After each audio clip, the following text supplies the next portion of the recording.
Hey everybody, this is Mr. Gagnon. Good afternoon. In this particular video, we're going to talk about how to conquer the Common App essay and the essays in general in just a few small steps. I have a list of 10 particular things I'd like you to write down. So if you got a piece of pen and paper, just take it out. We'll get through a couple of these points, and these top 10 things will kind of help you create a good essay. Number one, make yourself vulnerable in this essay. I think, talking about how nobody is perfect, it's important to, kind of show you're a real person, which is what the reader wants to read about. If you love something, definitely geek out about it. If you're obsessed with creative writing, physics, even baking cupcakes, attending family gatherings, then let the viewer know about that. That's definitely part about who you are. Number two, vision. See the big picture. Make the reader understand what you're trying to convey and a strong sense of what type of vision you want them to see. I think having this particular mindset when writing a great essay is paramount to getting yourself into a better college. Number three, power of your intellect. I think, when you use your thoughts and ideas and put them together, you'll be surprised on how smart you can come across in an essay. You got to really think about what you want to write.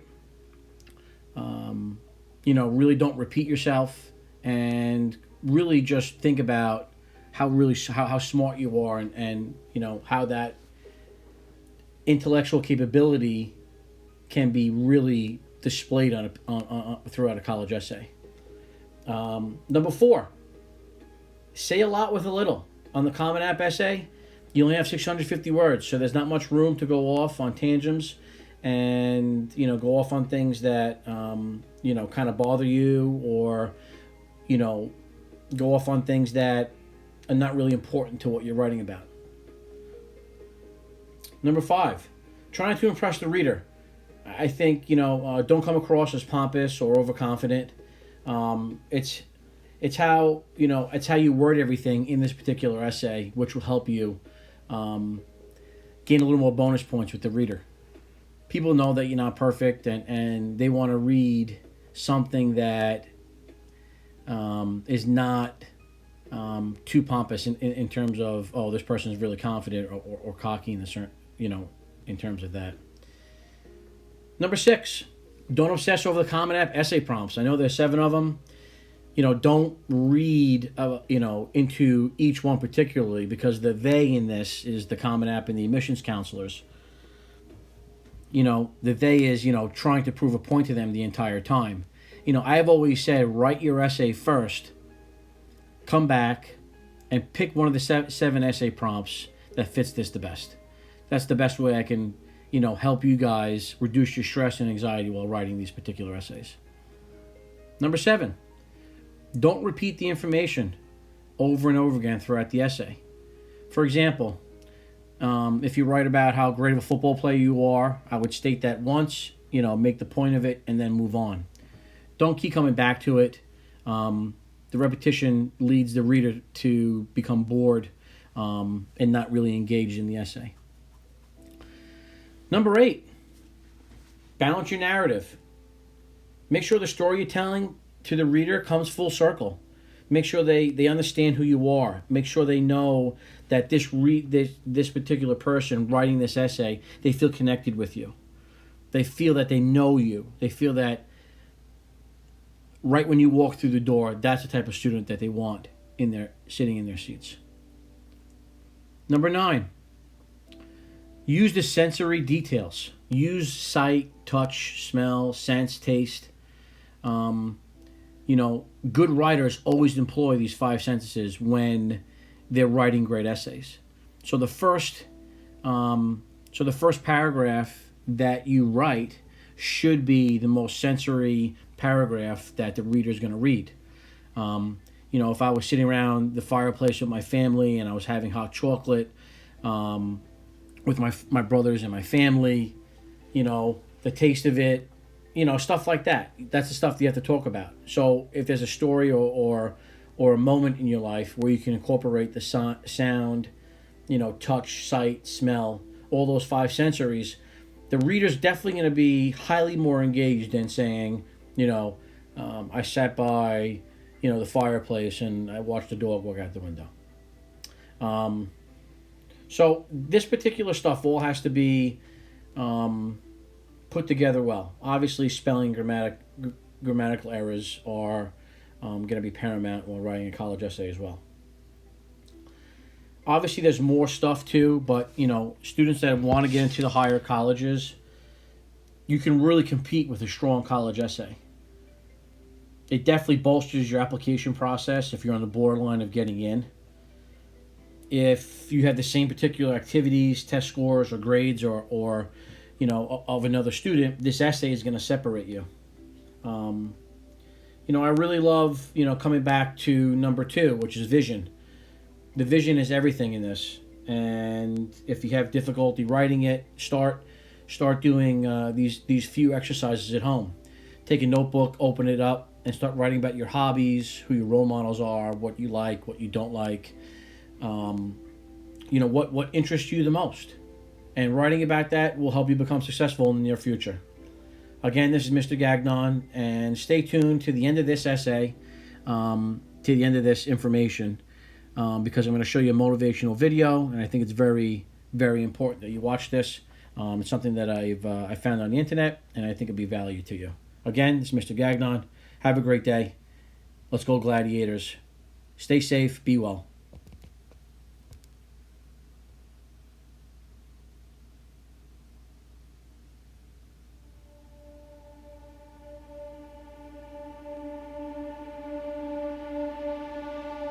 I found that nothing in life is worthwhile unless you take risks. Nothing. Nelson Mandela said, "There is no passion to be found playing small and settling for a life that's less than the one you're capable of living." Now, I'm sure in your experiences in school and applying to college and picking your major and deciding what you want to do with life, I'm sure people have told you to make sure you have something to fall back on. Make sure you got something to fall back on, honey.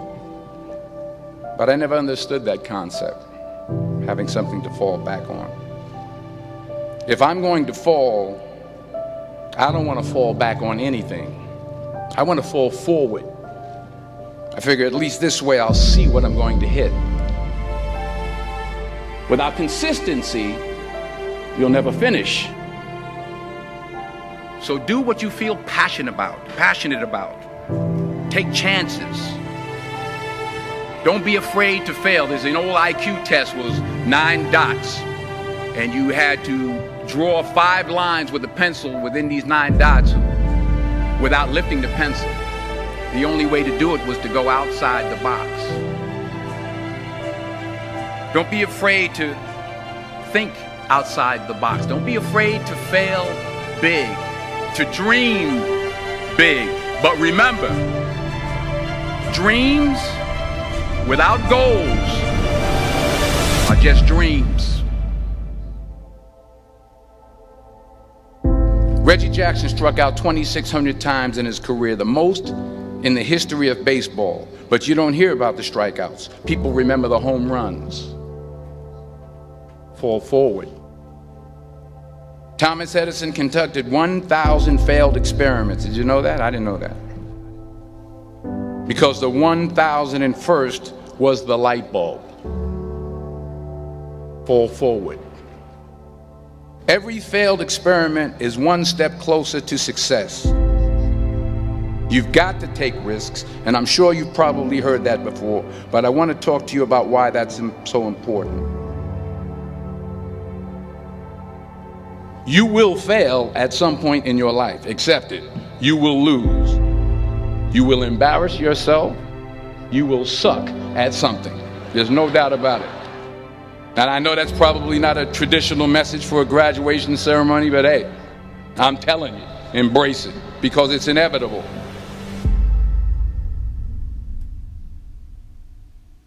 In the acting business, you fail all the time. Early on in my career, I auditioned for a part in a Broadway musical. Perfect role for me, I thought. except for the fact that I can't sing. I didn't get the job. But here's the thing. I didn't quit.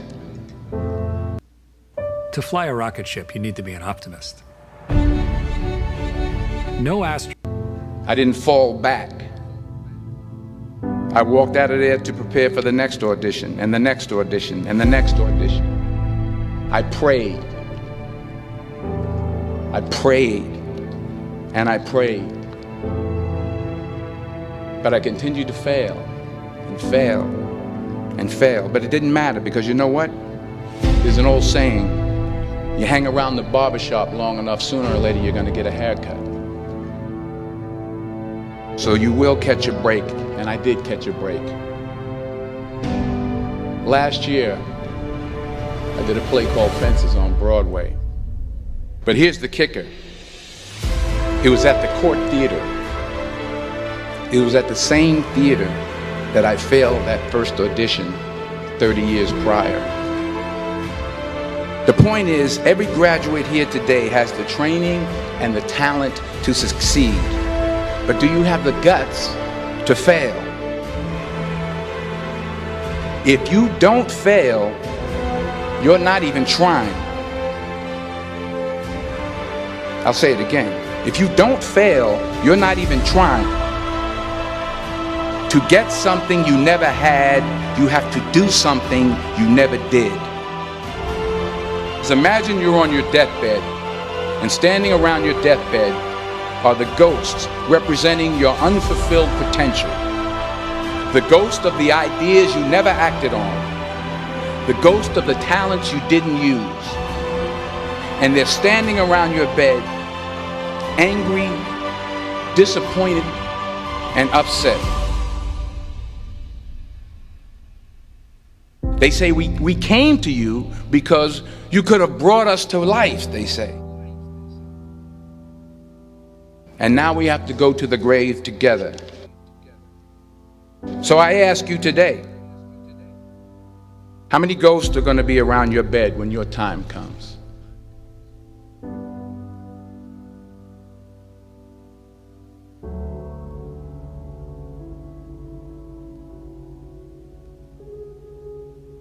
I just got back from South Africa. It's a beautiful country, but there are places there with terrible poverty that need help.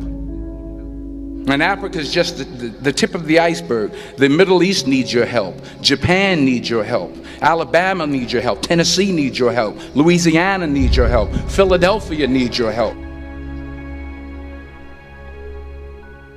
The world needs a lot, and we need it from you.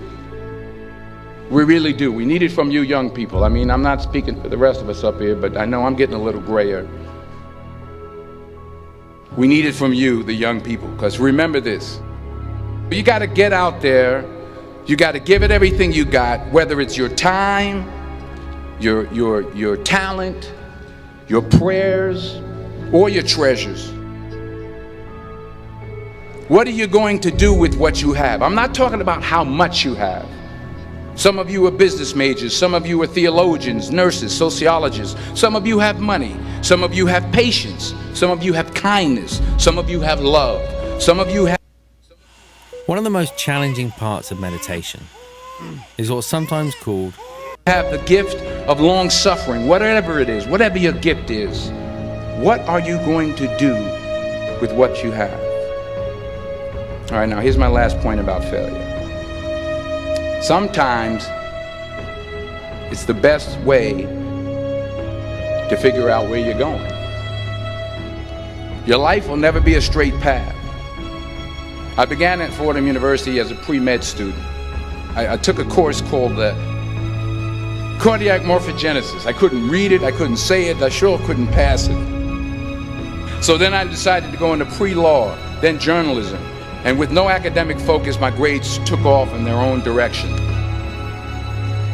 I was a 1.8 GPA, and the university very politely suggested that it might be better to take some time off. I was 20 years old, I was at my lowest point. And then one day, and I remember the exact day, March 27th, 1975. I was helping my mother in her beauty shop. My mother owned a beauty shop up in Mount Vernon. And there was this older woman who was considered one of the elders in the town. And I didn't know her personally, but I was looking in the mirror, and every time I looked at the mirror, I could see her behind me, and she was staring at me. She just kept looking at me. Every time I looked at her, she kept giving me these strange looks. So she finally took the dryer off her head and she said something I'll never forget. She said, "Young boy, I have a prophecy, a spiritual prophecy." She said, "You are going to travel the world and speak to millions of people." And in the years that followed, just as that woman prophesied, I have traveled the world and I have spoken to millions of people through my movies. Millions who up till this day couldn't see me, who up till this day I couldn't see while I was talking to them, and they couldn't see me, they could only see the movie. They couldn't see the real me. But I see you today, and I'm encouraged by what I see. And I'm strengthened by what I see.